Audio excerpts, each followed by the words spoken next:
Bismillahirrahmanirrahim. Assalamualaikum warahmatullahi wabarakatuh. Bismillah, innal hamdalillah nahmaduhu wa nasta'inuhu wa nastaghfiruh wa na'udzu billahi min shururi anfusina wa sayyiati a'malina. May yahdihillahu fala mudilla lahu wa may yudlil fala hadiya lahu. Asyhadu an la ilaha illallah wa asyhadu anna Muhammadan 'abduhu wa rasuluh. Allahumma shalli wa sallim ala sayyidina Muhammadin wa ala alihi wa sahbihi ajma'in. La haula wa la quwwata illa billahil 'aliyyil 'azim. Amma ba'd. Qala Allah ta'ala fi kitabil karim wa huwa asdaqul qailin. A'udzu billahi samil 'alim minasyaitonir rajim. Bismillahirrahmanirrahim. Walladzina yas'auna fi ayatina mu'ajizina ulaika fil 'adzabi muhdarun. Shadaqallahul 'azim wa shadaqa rasuluhul karim wa nahnu 'ala dzalika minasyahidin. Walhamdulillahi rabbil alamin. Bapak Ibu hadirin jemaah yang kami hormati, yang dimuliakan Allah Subhanahu wa taala, alhamdulillah pagi hari ini bisa hadir kembali di majelis yang mulia, majelis ilmu, majelis zikir, majelis silaturahim di penghujung tahun 1444 Hijriah. Ini berarti pengajian terakhir ya, di tahun ini, insyaallah di tahun depan 1445 Hijriah kita mulai lagi dengan semangat baru, semangat hijrah, semangat yang lebih mendekatkan diri kita kepada Allah Subhanahu wa taala. Amin Allahumma amin. Bapak Ibu hadirin jemaah yang dimuliakan Allah Subhanahu wa taala, kita lanjutkan kajian tafsir Al-Qur'anul Karim masih pada surat Saba. Sekarang ayat yang ke-38. Di ayat ini Allah mengingatkan kepada kita bahwa Allah ketika menciptakan kita,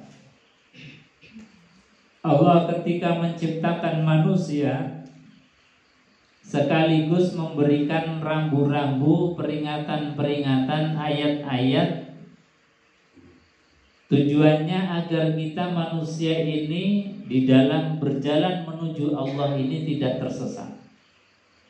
Karena manusia itu kan hakikatnya innalillah wa inna ilaihi raji'un. Kita ini dari Allah yang nanti akan kembali kepada Allah Subhanahu wa taala. Kita dari Allah, kemudian perjalanan hidup kita pernah di alam ruh, pernah di alam rahim ibu kita, dan sekarang berada di dunia yang juga kita belum tahu sampai kapan kita di dunia. Setelah itu kita masuk ke alam barzah, alam pergantian antara dunia dan akhirat, alam penungguan atau penantian. Di alam barzah juga masih ada alam-alam berikutnya. Ini perjalanan yang sangat panjang, perjalanan hidup kita untuk kembali kepada Allah Subhanahu wa taala. Maka perjalanan panjang ini butuh rambu-rambu, butuh ayat untuk menunjukkan jalan pulang kita. Sebab kalau Bapak Ibu perjalanan jauh tanpa dipandu Google Map, kira-kira nyasar buatan. Kalau zaman kita sekarang ada Google Map. Nah, Google Map-nya kita kembali kepada Allah adalah Al-Quran. Artinya siapa saja yang tidak menjadikan Quran sebagai panduan hidup, Google Map kita, maka bisa jadi kita akan tersesat di tengah-tengah jalan. Kita tidak sampai kepada tujuan kita, yaitu Allah Subhanahu wa ta'ala. Makanya Allah berikan ayat-ayat, tanda-tanda, rambu-rambu agar kita kembali kepadanya dengan selamat. Maka di ayat ini Allah mengingatkan walladzina yas'auna fi ayatina mu'ajizin ulaika fil azabi muhdharun. Walladzina, dan orang-orang yas'auna, yang berusaha fi ayatina mu'ajizin, terhadap ayat-ayat kami mu'ajizin, menentang. Ada orang-orang yang sudah dikasih ayat rambu-rambu Google Map-nya kemudian nentang. Misalnya di HP kita 200 meter lagi belok kanan, kita bablas. Kira-kira sampai muter-muter lagi. Ada sebagian orang yang sudah ditunjukkan oleh Allah yas'auna fi ayatina mu'ajizin, tapi dia tidak mau. Dikasih Quran nggak mau baca, dikasih Al-Quran nggak mau untuk belajar, dikasih Quran nggak pernah ngangen-ngangen, nggak pernah kemudian mengambil hikmah manfaat dari Al-Quran. Itu diantara orang yang disebut walladzina yas'auna fi ayatina mu'ajizin, dan orang-orang yang berusaha menentang ayat-ayat kami. Ini bahaya. Jadi kalau sekedar males nggak mau ngaji ini masih mending. Tapi ada orang yang sudah males, diajak ngaji malah nentang, diajak ngaji malah kemudian mereka itu menganggap tidak penting ngaji, menentang pengajian, menentang ayat-ayat Quran dan lain sebagainya. Maka orang yang seperti ini ulaika fil azabi muhdharun, mereka itulah di dalam azab yang sangat pedih, azabnya Allah Subhanahu wa taala, ai naru jahannam, yaitu neraka jahannam. Ini ayat Allah. Artinya apa? Apapun yang Allah tampilkan di depan mata kita, apakah itu ayat-ayat yang sifatnya qauliyah, yaitu Al-Quranul Karim, atau ayat-ayat yang sifatnya kauniyah, ayat alam semesta ini juga ayat. Kita punya anggota tubuh, rambut yang dulunya itu hitam sekarang sudah jadi putih, itu juga ayat. Jadi orang yang sudah masuk dunia putih meninggalkan dunia hitam, itu juga ayat. Artinya apa? Ya Allah, ternyata aku sudah dekat dengan garis finish menuju Engkau ya Allah. Maka orang yang kemudian sadar bahwa rambutnya sudah mulai memutih, giginya sudah mulai ompong, kulitnya sudah mulai keriput, ini harusnya tambah lari dengan cepat menuju Allah Subhanahu wa ta'ala. Fafirru ilallah, bergegas. Jadi bukan hanya santai-santai lagi, tapi betul-betul seperti orang yang lari maraton. Lari maraton itu lari jarak jauh. Itu biasanya orang lari maraton itu kan dari awal itu santai-santai, tapi nanti menjelang finish itu larinya sprint cepat. Nah, persis seperti kita. Kita diberikan oleh Allah durasi hidup itu yang panjang, alhamdulillah. Ada yang 60 tahun, 70 tahun, 80 tahun. Ini kita kadang-kadang santai-santai. Tapi kalau kita sudah diperlihatkan ayatnya Allah, rambut sudah menjadi putih, gigi sudah pokah, sudah ompong, kulit sudah menjadi keriput, maka kita harus mulai sprint, ngajinya tambah sregep, ibadahnya tambah sregep. Nah, itu namanya orang yang sadar diri, orang yang tahu ayat-ayatnya Allah. Jadi ayat-ayat Allah itu diperlihatkan kepada kita agar kita waspada, supaya kita lebih dekat kepada Allah, sehingga apa? Kita diwafatkan dalam keadaan husnul khatimah. Amin Allahumma amin. Jamaah yang dimuliakan Allah Subhanahu wa taala. Jadi ayat-ayat Allah bisa yang berupa ayat qauliyah Quran yang diucapkan oleh Allah Subhanahu wa taala, dan semua ayat-ayatnya Allah itu luar biasa, mengingatkan kepada kita untuk kembali kepada Allah. Kemudian di ayat yang berikutnya, Qul inna rabbi yabsutur rizqa liman yasha min ibadihi wa yaqdiru lah. Qul, katakan wahai Muhammad, inna rabbi, sesungguhnya Tuhanku, yabsutur rizqa, yang telah melapangkan rizki.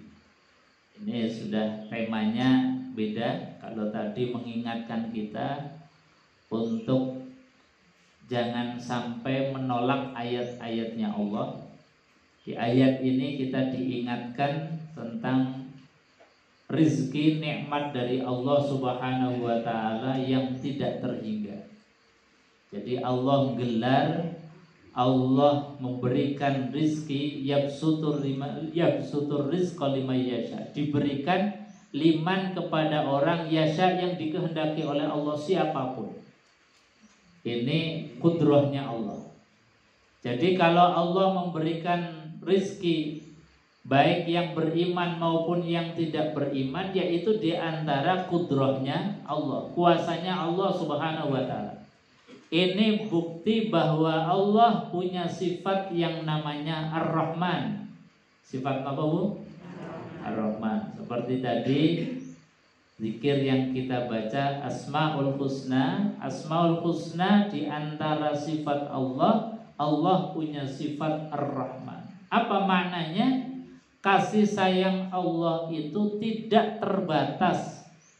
Kasih sayang Allah itu menjangkau ke semua makhluk. Yang beriman dia disayangi, yang tidak beriman juga mendapatkan rahmatnya Allah. Manusia yang dapat, hewan yang dapat, makhluk yang lain, malaikat, jin juga semuanya dapat. Ini bentuk al-adillah, keadilannya Allah Subhanahu wa taala. Semuanya ketika Allah ciptakan, maka ada bagian rizkinya masing-masing. Tapi Allah juga punya sifat yang namanya Ar-Rahim, sifat khususiyah. Kasih sayangnya Allah yang diberikan khusus bagi orang-orang yang taat, yang patuh, yang beriman kepada Allah Subhanahu wa taala. Nah, ini bedanya. Jadi ada Rahman yang dibagi ke sekian banyak makhluk, ke semua makhluk, ada yang khusus. Dan Rahmannya Allah, kata para ulama, itu hanya 1% dibandingkan dengan Rahimnya Allah yang 99%. Yang Rahmannya Allah 1% saja kita merasakan nikmatnya luar biasa. Pagi-pagi kita enggak minta untuk dihidupkan, tahu-tahu hidup lagi. Pagi-pagi kita nggak minta untuk oksigen. Ibu-ibu minta mboten? Nyuwun mboten? Mboten. Pun dicepake mboten? Sampun. Jadi semuanya sudah disiapkan oleh Allah. Itulah rahmannya Allah. Tanpa proposal, tanpa permohonan, tanpa permintaan, sudah disiapkan Allah Subhanahu wa taala. Maka rasanya kalau kita bangun tidur kok tidak mengucapkan Alhamdulillahirabbil alamin, itu kata Bang Haji terlalu. Makanya Rasulullah SAW itu luar biasa, mengajarkan kepada kita bangun tidur Alhamdulillahilladzi ahyana ba'dama amatana wa ilaihin nusyur. Ya Allah, alhamdulillah, matur nuwun ya Allah yang telah menghidupkan kami lagi setelah kematian. Jadi ibu-ibu, bapak-bapak, tadi malam ternyata kita pernah meninggal, latihan mati, tapi kita pagi ini dihidupkan kembali. Rasanya tidak elok kalau kita tidak bersyukur kepada Allah. Maka bangun tidur, kita ambil wudhu, kita sholat subuh, kita ngaji, insya Allah itu bagian dari rasa syukur kita kepada Allah Subhanahu wa ta'ala. Bapak Ibu hadirin jamaah yang dimuliakan Allah. Maka kemudian Allah sampaikan, Qul, katakanlah wahai Muhammad, inna rabbi, sesungguhnya Tuhanku, yabsutur rizqa liman yasha, itu menggelar rizki kepada siapapun yang dikehendaki Allah, min ibadihi, dari hamba-hambanya Allah semuanya, makhluknya Allah tidak terkecuali. Tapi juga Allah wa yaqdiru liman yasha, membatasi rizki bagi siapa juga yang dikehendaki. Jadi kadang-kadang kita ya pas lagi ada rizki ya alhamdulillah, kadang-kadang ya pas nggak ada dilalah juga tetap alhamdulillah. Jadi kita nggak usah kemudian protes kepada Allah, ya Allah saya sudah sholat setiap hari, kok hari ini seret rezeki. Karena Allah Subhanahu wa ta'ala itu sengaja ngasih rizki kepada kita ya sengaja, menahan rizki kepada kita juga sengaja. Sengajanya apa? Irfa'ud darajat, agar kita itu dinaikkan derajat. Karena dua-dua kondisi ini, ada rizki ya alhamdulillah, tidak ada rizki kemudian kita sabar juga alhamdulillah. Dua-duanya mendatangkan pahala. Ketika kita sedang lapang kemudian bersyukur, itu juga menjadi ladang pahala. Ketika kita dalam keadaan sempit ekonomi, tidak punya uang, tapi kita mampu bersyukur, itu juga ladang pahala. Rumah tangga kita lagi romantis, kemudian menservis istrinya, kita jalan-jalan, healing, piknik, itu juga mendatangkan pahala. Ketika dalam keadaan lagi gak romantis, bahkan neng-nengan, tapi sabar, itu juga menjadi ladang pahala. Jadi pahala yang Allah berikan lewat jalurnya itu bisa macam-macam. Asal kita kemudian tadi bersyukur kepada Allah dalam keadaan apapun, semuanya menjadikan baik bagi. Maka di dalam hadis yang dikutip di dalam kitab Riyadhus Shalihin, itu kata Rasulullah SAW, termasuk keajaiban. Apa itu? Min amril muslimin, perkaranya orang muslim itu ajaib. Ajaib itu mengagumkan. Kenapa? Karena orang muslim itu ketika dalam keadaan nikmat syukur ya jadi pahala, ketika dalam keadaan sedih diuji sabar juga pahala. Makanya semuanya jadi ladang pahala. Itulah yang disebut sebagai keajaiban. Dan tidak dimiliki oleh umat-umat manapun, kata Rasulullah. Makanya kaum muslimin ini tidak ada yang tidak menjadi ladang pahala. Semuanya kalau kita bisa paham tentang ilmunya, maka menjadi ibadah kepada Allah Subhanahu wa ta'ala. Ini rizkinya Allah. Jadi sampaikan, inna rabbi yabsutur rizqa liman yasha min ibadihi wa yaqdir. Wa ma anfaqtum min syai'in, wa ma anfaqtum, kata Allah Subhanahu wa ta'ala, dan barang siapa yang dikehendaki oleh Allah. Jadi Allah sampaikan, Allah melapangkan rizki dan membatasi bagi siapa yang dikehendaki di antara hamba-hambanya. Dan apa saja yang kamu infakkan, wa ma anfaqtum min syai'in fahuwa yukhlifu, fahuwa, maka Allah Subhanahu wa ta'ala yukhlifu, akan melipat gandakan apa yang sudah kita keluarkan. Ini rumusnya. Jadi harta, uang yang kita sedekahkan itu sebetulnya bukan berkurang, tapi malah bertambah. Sedekah yang kita berikan kepada orang lain infak yang kita berikan, yang kita keluarkan, atau zakat, atau wakaf, semuanya itu di mata Allah tidak ada yang berkurang. Bahkan kata Rasulullah SAW, di antara keutamaan daripada infak atau bersedekah, as-sodaqatu tadfa'ul bala. Satu, sedekah itu bisa menolak bala. Jadi bala itu macam-macam, bisa penyakit, bisa rasa sedih, bisa nakalnya anak, bisa guncangnya hati dan lain sebagainya.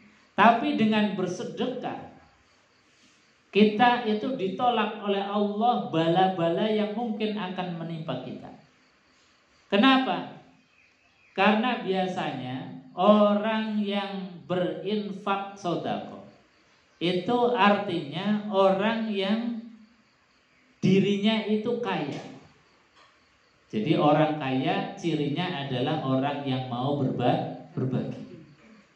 Orang yang kalau dirinya itu kaya, maka dia punya rasa bahwa kemudian Allah Subhanahu wa ta'ala memberikan karunia yang banyak, sehingga dia menjadi hatinya lapang, hatinya luas, hatinya bahagia. Dan luasnya hati, bahagianya hati, itulah obat yang luar biasa, sehingga apa?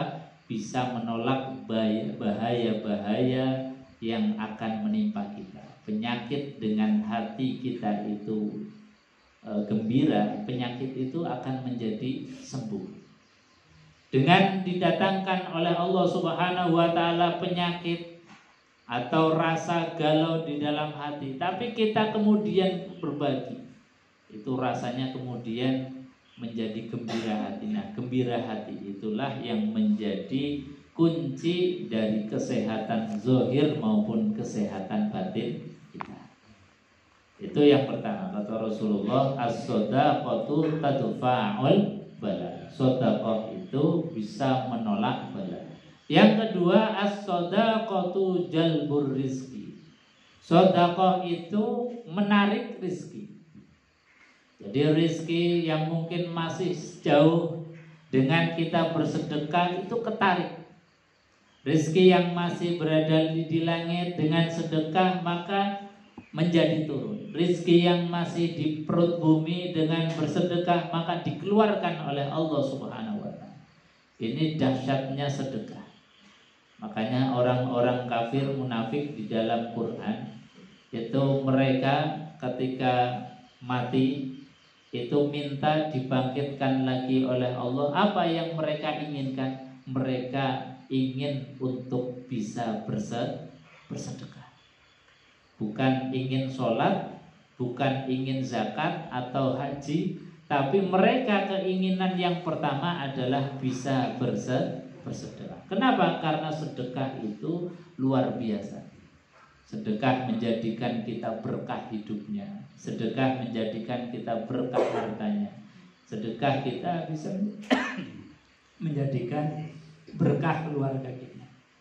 Maka sekali lagi, berkah daripada kita berbagi, kita bersedekah dari apa yang Allah berikan kepada kita, ini fahuwa yukhlifu, maka Allah Subhanahu wa ta'ala melipat gandakan.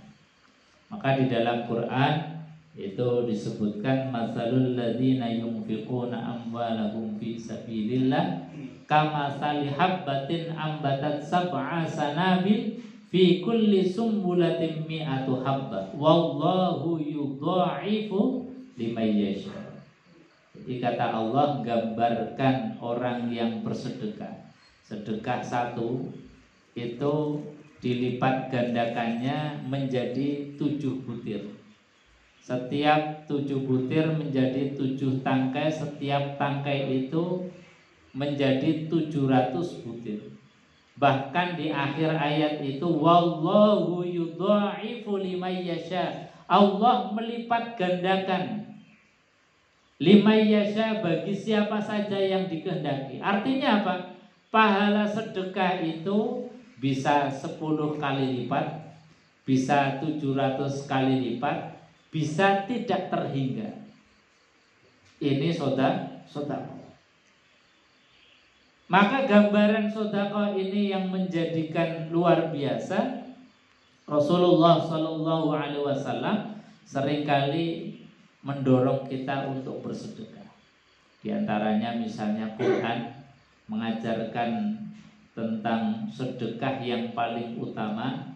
Kata Allah, lan tanalul birra hatta tunfiqu mimma tuhibbu. Kata Allah di dalam Quran, lan tanalul bir, tidak sampai kepada derajat albir.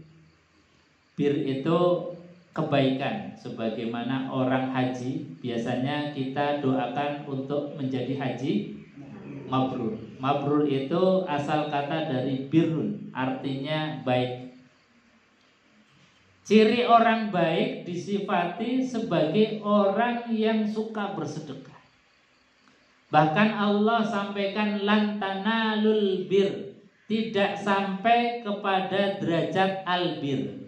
Atau dalam konteks haji tidak sampai menjadi haji mabrur hatta tunfiku mimma tuhibbun, sampai kita bisa berderma, berinfak terhadap apa yang paling kita cintai.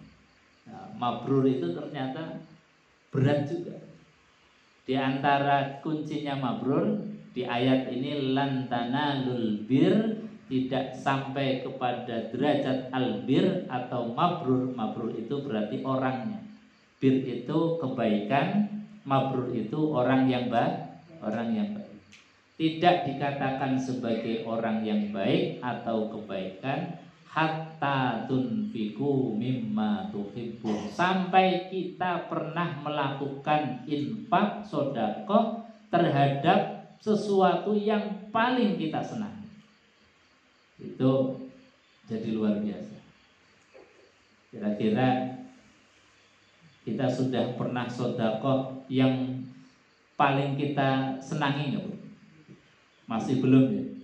Kita sedekah biasanya kalau buka dompet pilih yang paling kecil. Kalau ada kotak infak biasanya kita pilih-pilih, ada 100.000, 50.000, 20.000, 2.000. Kita biasanya milih yang 2.